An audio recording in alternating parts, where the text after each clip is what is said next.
quiero saludar y recibir a Irene Weiss, nuestra querida amiga ecóloga de cabecera, porque la semana pasada habíamos instalado la duda respecto de si Donald Trump efectivamente se podía ir de manera tan sencilla como él decía del Acuerdo de París, aquel que establece algunas metas ambientales para los próximos años.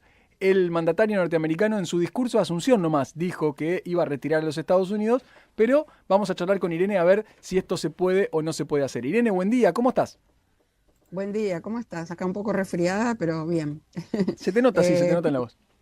Sí, estoy más, pero bueno, estoy bien. Mira, sí, por supuesto, el otro día lo prometí y además te cuento que en la semana estuve investigando con la gente del Parlasur a ver qué opinaban de este asunto y tengo más datos todavía para contarte después qué implicancias tendría esto en nuestro país. Ujú, Pero bien, vamos a empezar por lo de Trump, que era dale. lo que vos me preguntabas. Bueno, la verdad que como en el año 2016, o sea, el año siguiente de que se firmara el Acuerdo de París, vamos a recordar que el Acuerdo de París es un tratado internacional que busca limitar el calentamiento global y que fue adoptado en 2015, pero entró en vigor en 2016. Lo aclaro porque, bueno, por ahí la gente no está tan al tanto como nosotros, ¿no? El objetivo básicamente es limitar el calentamiento global a 1,5 grados por encima de los niveles preindustriales, o sea, antes de la revolución industrial, y Claro. lograr que el planeta tenga un clima neutro más o menos para mediados de siglo, cosa que es bastante difícil, pero bueno, no imposible. Y además, algo que no es menor, ayudar a los países en desarrollo a adaptarse y a mitigar el cambio climático. Y esto incluye varios compromisos, por ejemplo, reducir las emisiones de los gases de efecto invernadero, informar cada país los avances y los objetivos que tienen cada 5 años, y también los países desarrollados tienen que poner dinero, ¿no? Para poder ayudar a que los dos países puedan cumplir con estos compromisos. Bueno, dicho esto, te cuento que, bueno, en Estados Unidos no solamente es un gobierno nacional, o sea, no basta con que Trump diga eso con su voluntad, digamos, como yo te decía el otro día, que me daba la sensación que estaba hablando para la tribuna cuando asumió, Claro. porque no solamente es un gobierno nacional, también son los gobiernos locales. Estados Unidos es un grupo de estados, es también, y además estados muy diversos, ¿no? Tiene gobiernos locales, tiene empresas, tiene organizaciones, tiene su ciudadanía que es muy activa.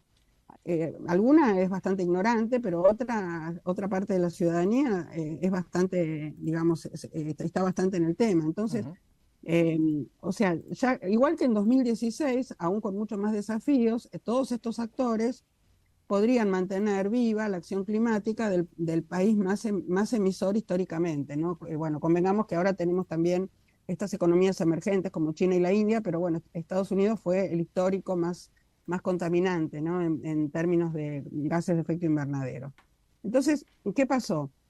Conforme publicó la Casa Blanca, una de las medidas prioritarias del nuevo gobierno de Trump era retirar a Estados Unidos del Acuerdo de París y se esperaba que firmara el decreto el mismo día que asumió, ¿no? En su primer día como presidente. Claro. Pero resulta que el acuerdo no es tan sencillo, porque ahí se encontró con que el Acuerdo de París es un acuerdo consensuado por muchos países en 2015 y que no era tan sencillo, o sea, medio como que el entorno lo frenó.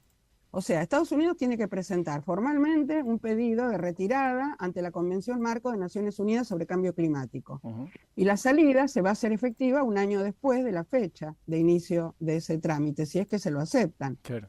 O sea, entonces la pregunta es, ¿Estados Unidos va a estar en la COP30 de Brasil? ¿Lo pueden oír? No, tiene que ir en la COP30 de este año, porque todavía no le van a dar, en el caso de que le den el ok, todavía no va a estar afuera, ¿entendés? Sí, sí, Porque la claro. Convención de Cambio Climático, él no, pero su gobierno con otras autoridades firmó otra cosa. Entonces, como la salida recién se hará efectiva a principios del 2026, en el supuesto caso que lo acepten, tiene que participar, está obligado a participar de las negociaciones del Acuerdo de París en la próxima conferencia climática, que va a ser en noviembre del 2025 en la ciudad de Belén, en Brasil. Claro. Eh, Y después, espera, bueno, no, perdón, no te quiero interrumpir, lo que pasa es que tengo mucha información, decime, pregúntame. No, te quería preguntar simplemente si, más allá de la salida efectiva, un acuerdo de estas características en el cual no esté incluido Estados Unidos activamente, es decir, por más que esté formalmente, figure, pero no haga nada, si realmente tiene sentido o si ya este anuncio le quita, lo vacía un poco de poder y de sentido, ¿no? Es que en realidad es complicado porque, o sea, si vos me preguntás, Estados Unidos, en el supuesto caso de retirarse del acuerdo, Estados Unidos tiene que participar, puede o no está obligado a participar en las distintas COP que vengan a partir del 2027. Bueno, en realidad no va a participar con voz y con voto, pero tiene que estar en las Claro. negociaciones porque fue parte de los estados signatarios del comienzo, ¿entendés? Mm. O sea, al seguir siendo parte de la convención, porque o sea, si se retira del Acuerdo de París, no se puede retirar de la Convención Marco. O sea, en la Convención Marco va a seguir estando. O sea, podrá Claro. participar como observador del acuerdo y va a seguir participando como parte de las negociaciones, porque además no le conviene, ¿entendés? Retirarse completamente, porque tienen un montón de intereses.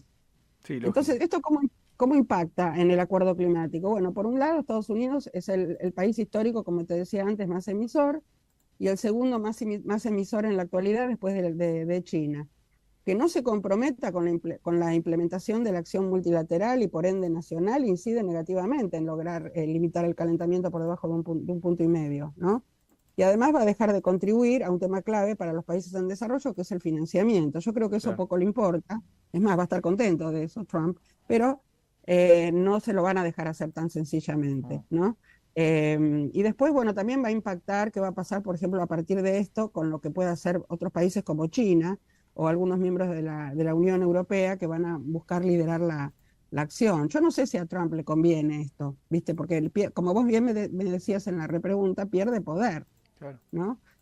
Bueno, eso por un lado. Después estuve averiguando un poco qué pasó, qué opinan acá en la Argentina. Bueno, lo que estuve escuchando son algunos audios y algunos programas en los que estuvo Cecilia Nicolini, que fue la ex secretaria de Cambio Climático de la Argentina en la gestión anterior, y actualmente es diputada del Parlasur, y sabemos que están las antípodas de Milei, pero yo me interesaba escuchar más allá del tema político, ¿no? Independientemente de si uno está de acuerdo o no, lo que fuere, es interesante comentar lo que ella decía sobre las consecuencias que implica para la Argentina, si la Argentina decide, o sea, si la Argentina decide seguir a lo que dijo Trump y salirse del Acuerdo de París, esto podría tener muchísimas desventajas económicas, ambientales y también geopolíticas, porque ¿qué pasaría?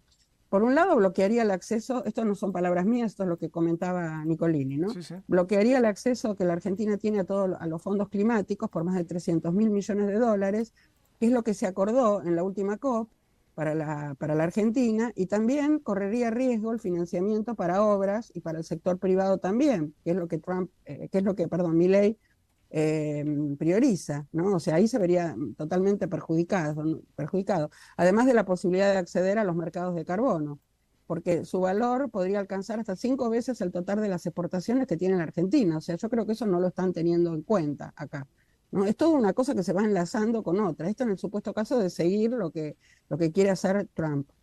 Y de acuerdo con la línea, con los objetivos que tiene la Argentina en este momento en política exterior, por ejemplo, ingresar a la OCDE o el acuerdo con la Unión Europea, Mercosur, estos acuerdos están también vinculados a compromisos climáticos, ya sea con la certificación de los productos que se exportan, como con las políticas de adaptación y mitigación al cambio climático que ya tiene cada uno de los países, ¿no? Y eso podría imponer aranceles a nuestras exportaciones, a las exportaciones argentinas, reduciendo mucho más nuestra competitividad. Entonces, hay que pensar muy bien esto, porque no es tan sencillo decir, bueno, me voy y se acabó la historia. Claro, en un mundo cada vez más interdependiente, más allá de que los estados siguen siendo soberanos y por supuesto dentro de sus fronteras pueden tomar las decisiones que quieran, es cada vez más difícil actuar solo, ¿no? Porque de alguna manera este tipo de decisiones se convierten en una especie de efecto mariposa. Uno toca la salida en el Acuerdo de París y termina pagando un arancel comercial externo mayor al resto y se complica la economía. Es decir, es muy Totalmente, difícil, ¿no? totalmente. Totalmente, además se priva de recibir todo ese dinero que fue acordado ya en la última COP. Vos pensás que el Acuerdo de París es jurídicamente vinculante para todos los países que lo firmaron, ¿no? Y los países deben informar de estos avances, como yo te decía, y fijar los objetivos que van haciendo cada lustro. Por ejemplo, hay países que de entrada no lo firmaron, como Irán, Irak, Libia, Sudán, Sudán del Sur, Turquía, Yemen, pero bueno, eso fue una cosa de inicio, Mm, porque son países petroleros, claro. pero a pesar de que hay otros países petroleros, por ahí tal vez más importantes, sí firmaron, porque también les convenía les convenía ir viendo a ver cómo, y además tener voz y voto cómo siguen las negociaciones. O sea, vos te retirás, pero bueno, vas a ser observador y no tenés ni voz ni voto. Entonces, ¿te conviene eso? Más allá de todo, hay que pensarlo muy bien. Es interesante el tema, lo vamos a seguir de cerca porque si bien el Acuerdo de París va pasando un poco esto también, ¿no? Se van extendiendo los plazos o se van modificando los objetivos, porque bueno, los países no terminan de cumplir finalmente, pero es importante al menos que esté y que sirva para la producción de información científica que nos permita también entender cómo está el calentamiento global realmente, ¿no? Porque de alguna manera también este conjunto de países lo que logra es distribuir información que es fidedigna, que es confiable, que entiendo yo que tiene una validez científica y que permite seguir manteniendo el tema en la agenda, ¿no? Independientemente si se cumplen o no los objetivos propuestos. Claro, además, bueno, si bien van cambiando los escenarios, digamos, a nivel mundial, para Estados Unidos, vos pensás que también estuve investigando qué pasó durante el primer gobierno de Trump. En el primer gobierno de Trump, el país estuvo técnicamente, digamos, fuera del acuerdo en noviembre del 2020 a febrero del 2021, pero después se dio cuenta que no, que tiene que estar dentro del acuerdo. Claro. Entonces, en esa instancia inicial, se metió en el acuerdo porque se dio cuenta que era que era lo mejor en ese momento, o lo habrán aconsejado seguramente, porque no creo que él supiera por sí solo, ¿no? Él tiene un montón de asesores en este sentido, que están a favor y en contra de lo que él hace, bueno, para que tome la mejor decisión. Claro. Así que yo creo que hay que pensarlo de manera inteligente y bueno, y además mirar muy bien qué es lo que él está haciendo, porque sabemos que Milei se va a alinear absolutamente con lo que él hace, independientemente de todo lo que ya conté antes, ¿no? Recién. Absolutamente, absolutamente. Irene, interesantísimo. Gracias por estos minutos con nosotros como cada martes. Un placer, un beso grande y buena semana. Irene Weiss con nosotros.